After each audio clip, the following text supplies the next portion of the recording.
Bomb Pop, but it was, I should stay with the original. The wild cherry, I never know what the white color is, but that tastes good too. And the blue raspberry, I should have went with the original thing. It's not good to venture out and try different. Just stick with what you know. We saw the pass rush start to come alive a little bit in the second half. What was happening differently to start getting the pressure? I think it's a lot of guys they continue to rush together, get on the same page with it. That's all the stuff. It's frustrating in the early part of the year, and as the guys get accustomed to rushing together, especially when you have a new group. Guys are like Jaron, Chenna, DT with Mario or Draymond, guys are getting accustomed to rushing together in the game. When you get training camp practices and you really can't dig in because you got to be smart around your own quarterbacks, there's a little bit attributed to that. But the season's underway, so we don't have time to be patient with that. We just got to keep pushing, and we got to get that part worked out and figured out faster. So it was good to see it come alive in the second half. We got to continue to build on that in the upcoming weeks. All those names that you mentioned, those are established pass rushers. Is it easier or harder to learn to rush together when everybody has their own style, their move, the things that they bring to the system? Yeah, it's harder because the styles have to marry together, and there has to be a level of unselfishness. So sometimes you got to give the guy that plays next to you, got to give him his shot to do what he does best, and maybe you take a little off of your game so you can complement, one another in the rush. That's how that always works together. There has to be a high level of unselfishness to get that done, and our guys are doing that. They're working through those things right now. So obviously looking forward to when it all comes together. So that's just the way. It's a work in progress right now. Does much change when you sort of find out at this point of the week that they're probably going with the quarterback rather than you thought maybe he was going to be on Monday? No, because I think they stay true to who they are. That's shown when Frank Reich was. I went back and watched film when he was in Indianapolis a few years ago. We went to Indy and played them in the first game of the year, and other places that he's been. And obviously, so system-wise, you see what he likes to call and the routes and the run game and things like that. You kind of get a feel for all of it, and it's been pretty consistent. I think he stays true to who he is. But with the quarterback, you're dealing with a more experienced veteran guy if it ends up being Dalton. And obviously, he knows where to go with the ball pretty quickly. So he's got to be aware of that and be ready to respond. Run defense has been vastly improved from last year's first two games. Can you tell a little bit about why and kind of some of the difference makers? Just obviously, I always give ownership and credit back to the players. Obviously we got to coach it, but the players are what makes everything come to life. So in the run defense, the big improvement, obviously the guys just understanding attacking the line of scrimmage, which is what we've always wanted to do. Guys clearly understanding fits and understanding how to leverage the football. All right, so if you do get a play that kind of gets away, a 6-yard gain isn't going to beat you. It's ones that pop for 25 and 35 and 40 is what happened way too much last year. That's when you're not playing good at all. So just understanding the fits, leveraging the football, and obviously the big guys up front winning at the line of scrimmage has been a big improvement in that area. Just 2 games, but we got to keep going in that particular area. So, but it's credit to the guys for getting that done. We heard all spring and summer, Clint, that you were emphasizing the run defense. What did that look? What did you say, or what did you do to emphasize it? Just you can go back and bring up clips and show things and listen. This is how we play. This is what makes you. You don't let, if you're going to be a great defense, you got to first and foremost, you don't let teams run the football on you. That's number one, and you can make them one-dimensional. So showing them that, listen, we've done this before.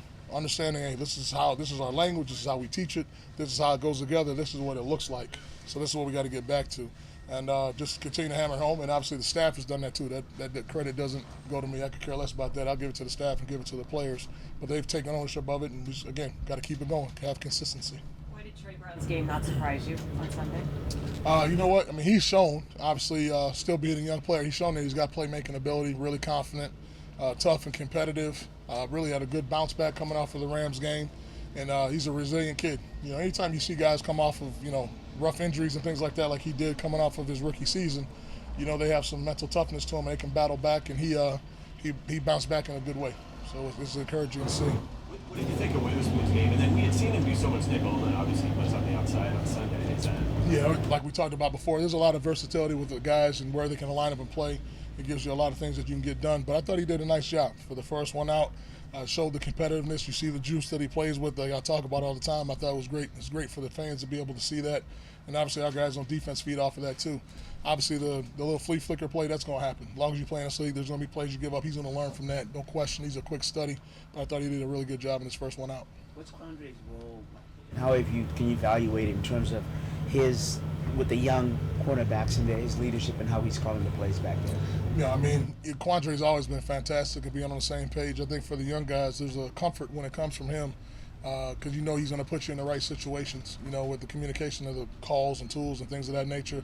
So it's definitely it's a comforting part. It's like with him in the back end, on the secondary, it's the same with Wags. Like when those guys, when he makes a call, you know, in terms of, hey, this is how we got to play this particular look, the guys can go play that with confidence because they know he's on his stuff, how smart he is and how sharp he is with just understanding the game. He's telling those guys what routes are coming before the ball's even snapped.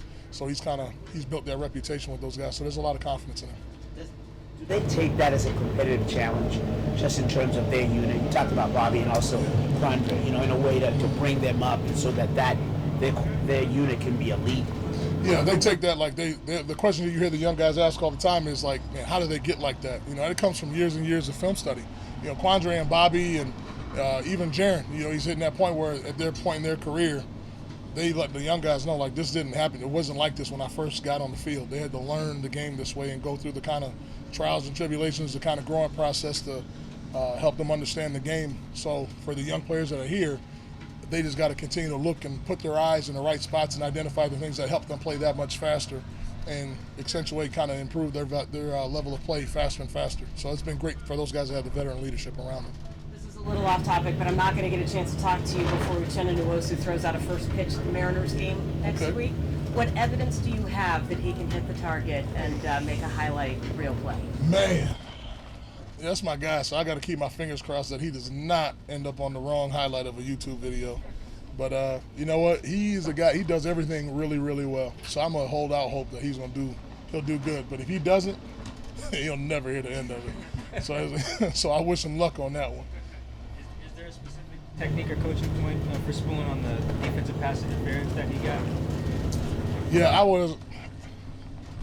don't necessarily agree with the call, but you know, the biggest thing is obviously I know the refs are looking to see like where your hand is and whatnot and all those things. We just preach all the time, just playing with clean hands and not tugging or grabbing, not saying that's what he did.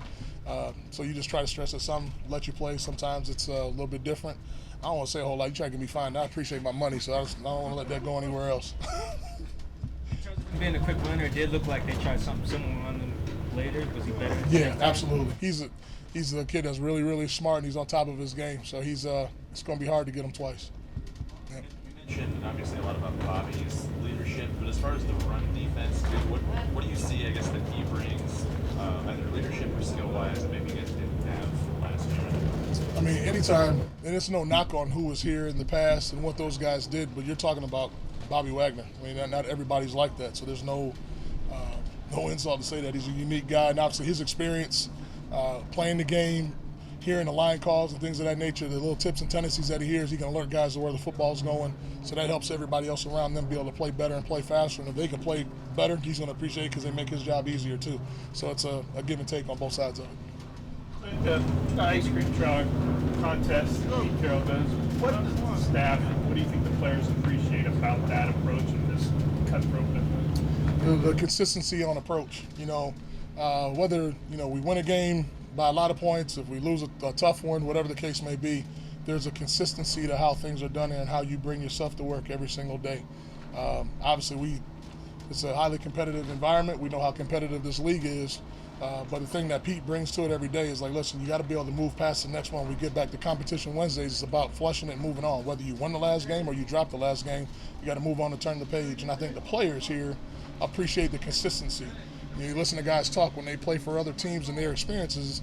They drop a game. It's like a funeral. The game can't be like that because then things linger, and that's how you hear about guys. Well, they're still having an effect from the previous contest. That's not what you want to have. You want to have consistency in how you bring it every single day, no matter what the turnout was or the result was from the previous game. So I think the players appreciate that. Us as coaches appreciate that, and allows you to have consistency, which is why he's been consistent with winning for as long as he has. You've been with him a couple of days. Is there anything he's done recently that surprised you? With the team, with the setting here, anything he's pulled out, some stunt that you expect? No, what, Pete? Yeah. No, I've been with him a lot more than a couple of days. I'm point. No, nothing surprises me with Pete. He's really consistent in the things that he does, for sure. Just patiently waiting until you get 33 back on the game day field with him? Absolutely. Absolutely. I'm looking forward to it. I'm happy. I'm looking forward not just for us, but for him and everything that he's been through and fighting and battling his way back. I'm really excited to see him get back on the grass for him and his peace of mind and what I know he wants to accomplish. So I'm more excited for him than I am even for us or myself. How much of a battle has that been to keep him at a slower pace and get him back like that? Yeah, with his competitive nature, it is tough. You know, obviously he wants to be out there. He wants to be with his brothers and competing and battling and all those things. But everybody, all of his teammates, all the coaches, everybody here in the organization knows he's given his all to get back. So we're patiently waiting, and when he's there, we're going to celebrate the hell out of him. All right, thank you. All right, now, you guys take care. Thank you.